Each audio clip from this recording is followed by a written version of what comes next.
Egypt's security forces have fired tear gas at angry protesters rallying against the Islamic President Mohamed Morsi. A new decree granting him sweeping powers has sparked demos across the country.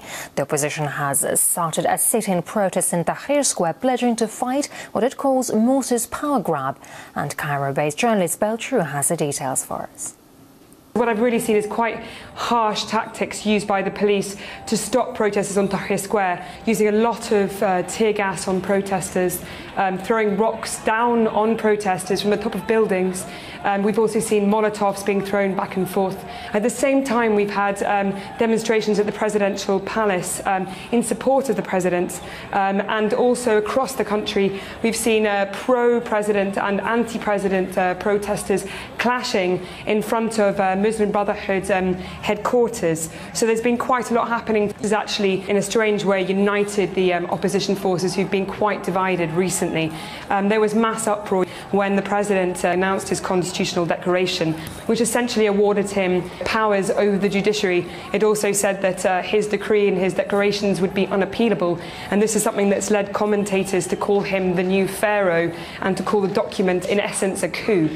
So what we're seeing here is massive criticism of the president, and actually quite a lot of fear that he's really becoming a new dictator, because he actually has, right now, more powers than Mubarak ever did. The president does have a very large support base. He obviously hails from the Muslim Brotherhood, which is a very organised organisation and very able to get their protesters or their members to the streets, which is why we saw thousands in front of the presidential office in support of the president. So really, whether the oppositional forces can convince the people that what President Morsi is doing is wrong is to be seen.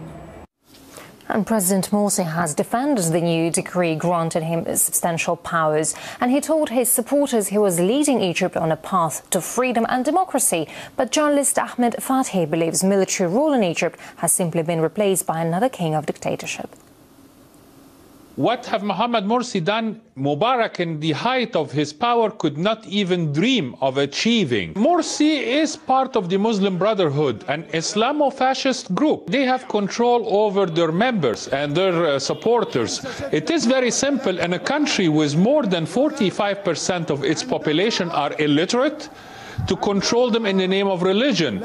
Egyptians are now seeing clearly they have replaced the military fascist style regime of Hosni Mubarak into the religious fascist regime of Mohamed Morsi and the Muslim Brotherhood. Egyptians, they have undertaken a revolution back in January 2011, calling for three simple things: bread, freedom, and social justice. Neither of the three demands that they have called for in the revolution have been achieved. The state of the Egyptian economy is in shambles. The state of freedoms, it's been marginalized. People wanted to establish a democracy. They wanted to establish a solid adherence to human rights. They wanted to have social justice applied, and not to turn it from the military to the religious fascism.